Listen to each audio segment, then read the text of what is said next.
Assalamualaikum warahmatullahi wabarakatuh. Bagaimana kabar rekan-rekan? Masih semangat ya untuk belajar CAD? Nah, di modul keempat ini kita belajar tentang layer dan dimensi. Nanti modul ini akan dibagi menjadi dua, modul sesi 4A dan sesi 4B. Nanti juga ada sesi di mana ada Q&A, question and answer, yang akan dibawakan oleh Mbak Saidah. Nah, untuk modul keempat ini akan dipandu oleh Mas Iksan atau Mas Apit. Silakan Mas. Assalamualaikum warahmatullahi wabarakatuh. Teman-teman sekalian, perkenalkan saya Ihsan atau bisa kalian panggil Apit. Saya selaku asisten dosen aplikasi komputer 1. Nah, di video kali ini kita akan kembali belajar mengenai AutoCAD sebagai materi lanjutan dari pertemuan sebelumnya. Di video kali ini kita akan fokus ke dua materi, yaitu pertama mengenai apa itu layer dan kedua mengenai apa itu dimensi dan bagaimana penerapannya. Nah, tanpa memperpanjang waktu, mari kita belajar bersama dan simak terus videonya.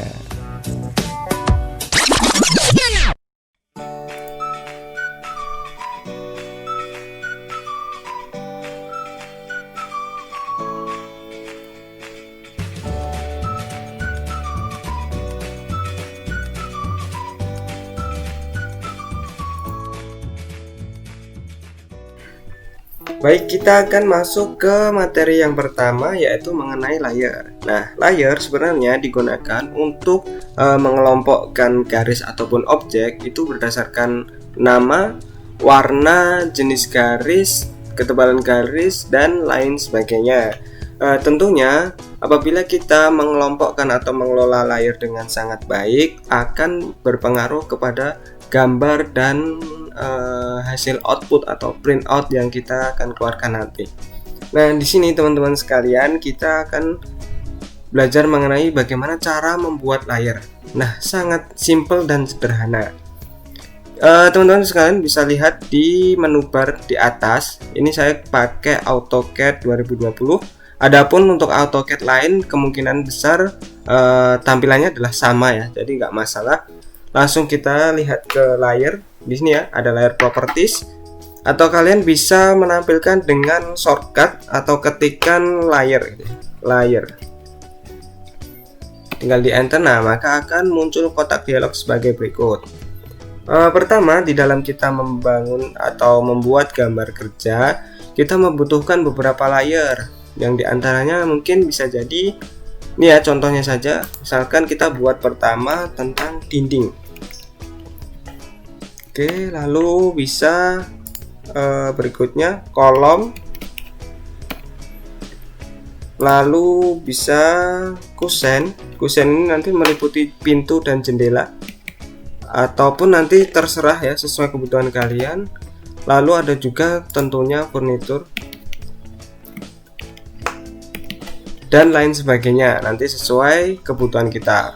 Nah, di sini kita contohkan ini aja. Lalu kita bisa edit warnanya di sini ya, di color. Misalkan kita butuh warna dinding itu katakanlah merah.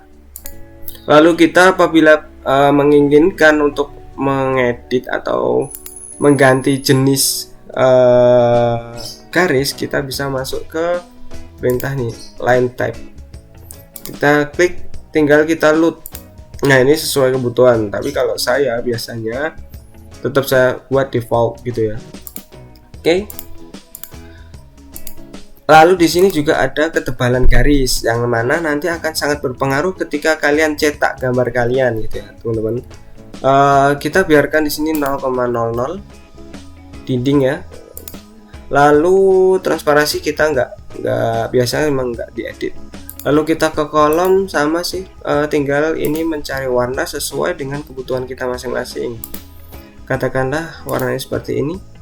Lalu kusen saya kasih coklat, furnitur sama ya, coklat lebih agak gelap.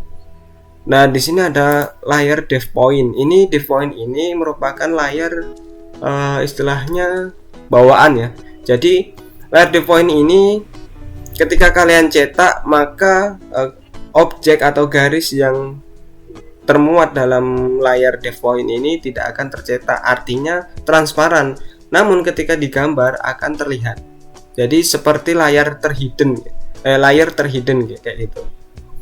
Oke, tinggal ini nanti kita sesuaikan sesuai dengan kebutuhan masing-masing. Kayak kita contohkan seperti ini, sangat mudah dan sangat simpel ya. Kita bisa close ke sini. Nah, oke, setelah kita selesai membuat layar, langkah berikutnya adalah kita menerapkan layar itu di dalam gambar kerja kita. Sebagai contoh, ini saya atau kita punya gambar kerja ini ya, gambar kerja rumah atau dinas sederhana. Nah, layar ini tentunya akan sangat efektif kalian gunakan ketika kalian atau kita akan memulai dalam membuat gambar kerja. Namun karena ini sebagai contoh, maka kita sediakan gambar dinas sederhana tanpa diterapkannya layar gitu. Jadi masih dalam layar 0 semua. Ini sangat simpel dan sangat mudah. Ketika kita sudah punya kayak gini, tinggal kita ganti masing-masing objek ini ke layar yang sudah kita buat tadi. Ini adalah kolom, tinggal kita ganti ke kolom.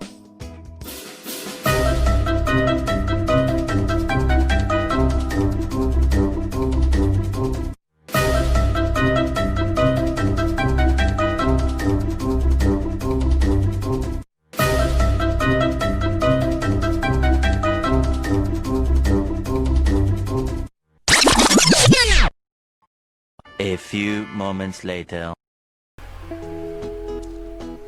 Nah, ini merupakan gambar yang dimana kita telah menerapkan layar tersebut di dalam gambar kerja kita. Kurang lebihnya akan seperti ini.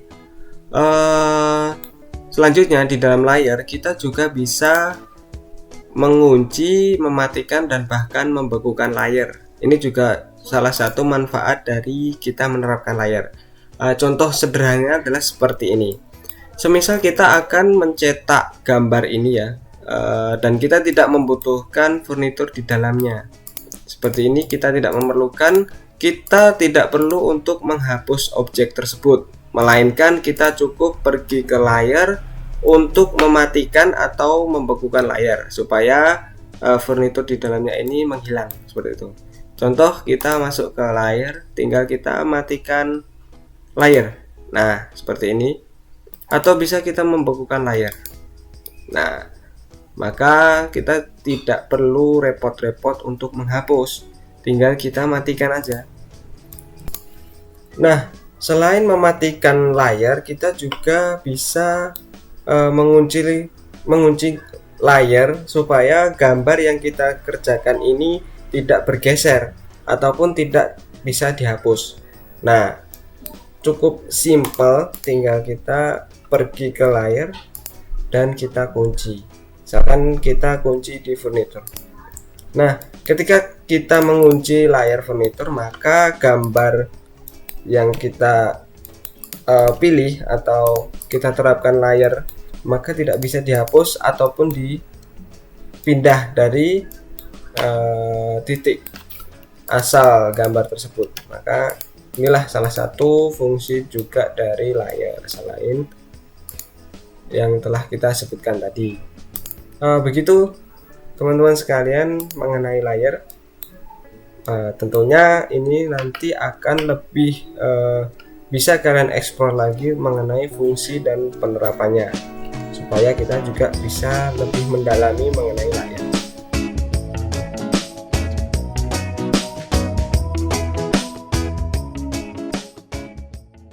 Nah, demikian tadi adalah bagaimana cara membuat dan mengaplikasikan layar.